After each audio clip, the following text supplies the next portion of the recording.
السلام علیکم ورحمۃ اللہ۔ جی آپ نے وضو کے فرائض کے متعلق پوچھا، تو سب سے پہلے وضو کے صحیح ہونے کی شرطیں، یہ شرط اگر نہیں ہوگی، شرط مفقود ہوگی تو وضو نہیں ہوگا۔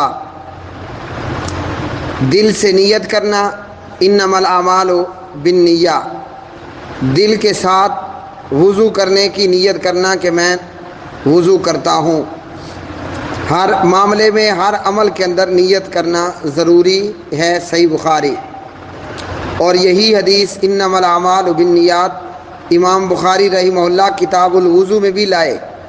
وضو میں، غسل میں، ہر چیز میں نیت کرنی ہے۔ جناب انس بن مالک رضی اللہ عنہ کا بیان، نبی کریم صلی اللہ علیہ وسلم نے فرمایا، کیا تم میں سے کسی کے پاس کچھ پانی ہے؟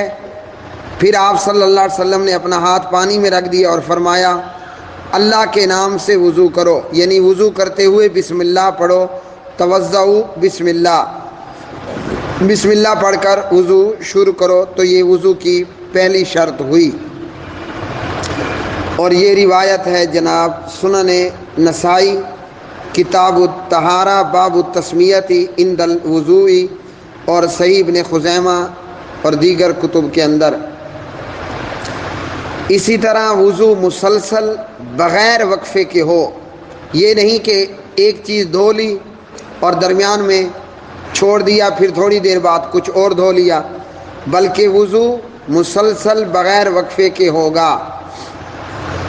نبی صلی اللہ علیہ وسلم نے ایک آدمی کے پاؤں پر 1 درہم کے برابر خشک جگہ دیکھی، تو آپ صلی اللہ علیہ وسلم نے اسے حکم دیا کہ جاؤ میاں دوبارہ وضو کرو۔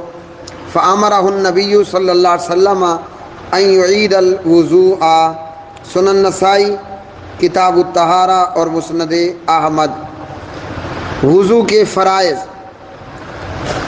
اعوذ باللہ من الشیطان الرجیم، یا ایھا الذین آمنوا اذا قمتم الی الصلاۃ فاغسلوا وجوہکم، اے لوگو جو ایمان لائے ہو، جب تم نماز کے لیے اٹھو تو اپنا چہرہ دھو لو، اپنے چہروں کو دھو لو۔ سورہ المائدہ پارہ نمبر 6 ہے۔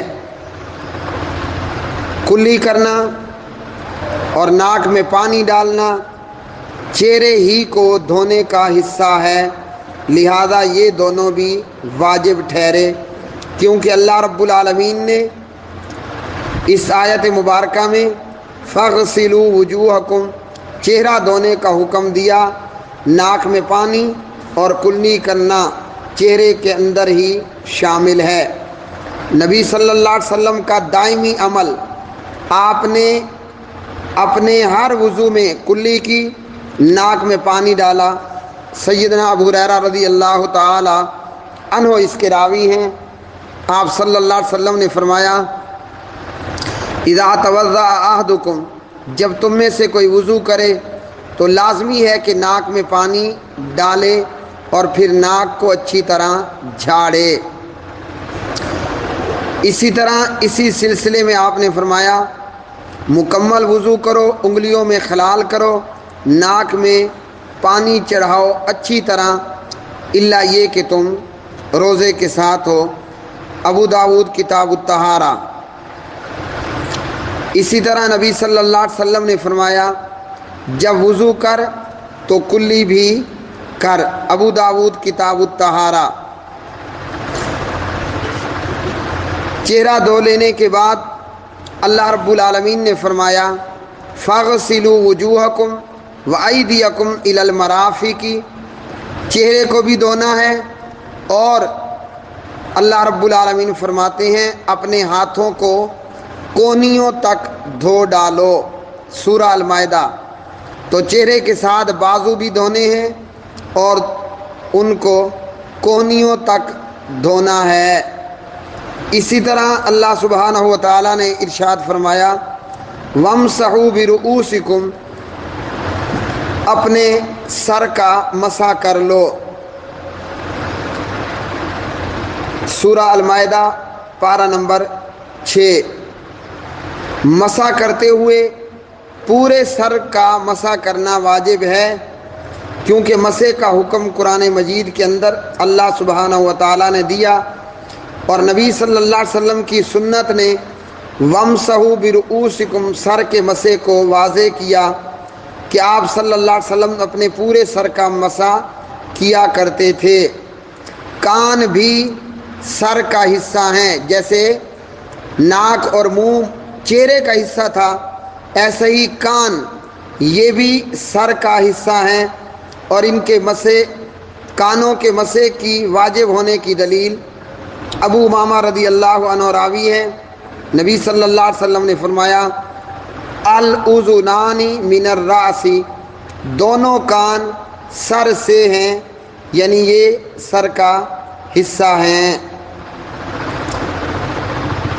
سنن ابی داود کتاب الطہارہ باب صفت وضوء النبی صلی اللہ علیہ وسلم، جب نبی صلی اللہ علیہ وسلم کے سر پر پگڑی ہوتی تو آپ اپنی پگڑی پر مسح کر لیا کرتے تھے۔ اگر آپ نے موزے جرابیں باوضو پہن رکھی ہوتی تو پاؤں دھونے کی بجائے ان پر پیارے نبی صلی اللہ علیہ وسلم مسح کر لیا کرتے تھے۔ صحیح بخاری کتاب الوضو باب المسح علی الخفین، اور اسی طرح صحیح مسلم کتاب الطہارہ باب المسح علی الناصیۃ والعمامہ۔ پھر اللہ رب العالمین نے فرمایا وَأَرْجُلَكُمْ إِلَى الْكَعْبَيْنِ، اور اپنے پاؤں کو ٹخنوں سمیت دھو لو، دونوں پاؤں کو ٹخنے سمیت دھو لینا ہے۔ کعبین کا جو عطف ہے وہ فَاغْسِلُوا وُجُوهَكُمْ کے اوپر ہے کہ چہرہ بھی دھونا ہے اور ہاتھوں بازوؤں کو بھی دھونا ہے، اور وَأَرْجُلَكُمْ إِلَى الْكَعْبَيْنِ، جو پاؤں ہیں انہیں بھی ٹخنوں سمیت دھو لینا ہے۔ اور پاؤں دھوتے ہوئے بھی یہاں بھی یہی حکم ہے کہ انگلیوں میں اچھی طرح خلال کرنا ہے، جیسے ہاتھ دھوتے ہوئے ہاتھوں میں خلال کرنا ہے۔ ابو داود کتاب الطہارہ۔ اس طرح وضو پورا کر لینے پر وضو مکمل ہو جائے گا۔ وضو کے مستحبات یہ ہیں: اعضائے وضو دھونے سے پہلے ہاتھوں کو کلائیوں تک 3 بار دھونا، چہرے کو 3 بار دھونا، اور اسی طرح کلی اور ناک میں ایک ہی چلو سے 3 بار پانی ڈالنا، وغیرہ وغیرہ۔ اسی طرح داڑھی کا خلال کرنا، یہ وضو کے مستحبات میں سے ہے۔ فقہ کتاب و سنت وغیرہ، واللہ اعلم بالصواب۔